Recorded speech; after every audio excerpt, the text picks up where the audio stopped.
down, I know you got me, baby. Assalamualaikum warahmatullahi wabarakatuh. Perkenalkan, nama saya Halifatur Rahmi dengan NIM 2124123 bersama rekan saya Dina Ramadhani dengan NIM 2124131. Video ini dibuat untuk memenuhi ujian akhir semester mata kuliah Sejarah Peradaban Islam dengan dosen pengampu Ibu Kori Lili Enhum. Pada video ini kami mengambil judul Perkembangan Islam di Negara Non-Islam. Kita pembelajaran SPI udah sampai kelompok terakhir kan? Iya Dina. Kalau nggak salah itu materinya tentang perkembangan Islam di negara non-Islam. Contohnya di negara Barat. Nah, jadi pertanyaan Dina, kira-kira hidup di Barat itu untung apa rugi sih?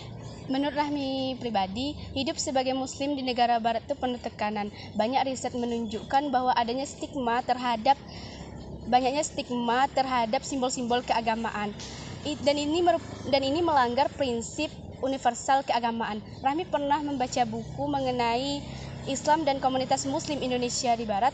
Di dalam buku tersebut dijelaskan bahwa banyak muslim di Eropa dan Australia, mereka merasa identitas mereka itu terancam, dan ini menjadi bukti bahwa lingkungan sosial itu tidak selalu ramah.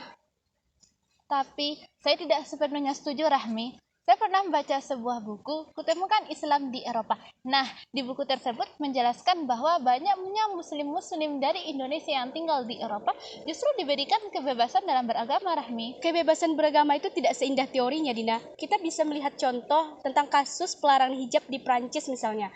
Dan ini melanggar prinsip-prinsip universal keagamaan. Dan Rahmi pernah membaca sebuah artikel mengenai imigrasi dan implementasi minoritas muslim di negara-negara barat. Di dalam artikel tersebut menunjukkan bahwa regulasi sekuler itu tidak selalu ramah. Regulasi pasti ada, tapi menurut saya ini bukan berarti tidak adanya diberikan kebebasan dalam beragama. Kita lihat saja contohnya di negara Belanda dan di negara Australia. Justru muslim-muslim yang di sana diberikan kebebasan mendirikan sekolah muslim.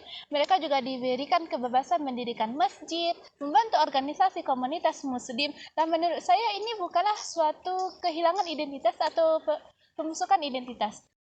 Yang Rahmi khawatirkan itu anak muda diaspora, Dina. Mereka itu tumbuh di lingkungan sekuler dan budaya hidup bebas.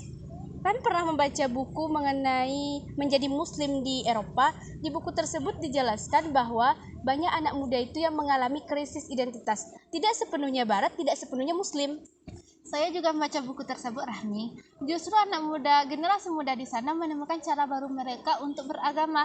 Nah, mereka beragama di sana itu lebih konseptual, mereka lebih rasional, mereka lebih dewasa beragama. Saya itu sebaliknya dari Rahmi. Kalau menurut Dina ini bukan krisis identitas, tetapi ini transformasi. Nah, berdasarkan hal tersebut, dari penjelasan Dina tadi, apa menurut Rahmi, apakah tinggal di negara minoritas Islam itu masyarakatnya itu cenderung eksklusif apa terbuka? Menurut Rahmi, mayoritas muslim barat cenderung membangun ruang eksklusif. Berdasarkan buku Islam dan Komunitas Muslim Indonesia di Barat, dijelaskan bahwa ketika tekanan sosial itu tinggi, maka kaum minoritas cenderung menutupi diri agar mereka itu bisa merasa aman. Tapi saya malah sebaliknya loh, Rahmi. Sebuah riset mutakhir yang diterbitkan oleh At-Tarbawi di sana justru mengatakan bahwa masyarakat muslim di negara minoritas seperti negara barat justru mereka aktif berdialog dengan masyarakat sekuler. Nah, berdasarkan pendapat Rahmi lagi nih, setelah Dina jelaskan nih, apakah masyarakat di sana itu masih mengalami penyempitan menurut Rahmi? Rahmi merasa perkembangan Islam di Barat itu sebagai sesuatu yang rapuh ketika praktik dan simbol keagamaan itu terus dipertanyakan, dan ini menunjukkan bahwa Islam tidak berkembang secara natural. Justru perkembangan Islam di sana itu lebih matang. Masyarakat di sana itu memeluk Islam berdasarkan kesadaran diri mereka sendiri. Tidak adanya tekanan masyarakat atau ikut-ikutan dalam memeluk agama. Kalau kita bahas tentang untung dan ruginya, tentu tinggal di negara minoritas Islam pasti ada keuntungannya dan juga ada kerugiannya. Jangankan di negara yang minoritas, negara yang mayoritas seperti kita ini, seperti negara kita ini juga ada keuntungannya dan juga ada kerugiannya. Baiklah, itulah video dari kami akhiri dengan Assalamualaikum warahmatullahi wabarakatuh.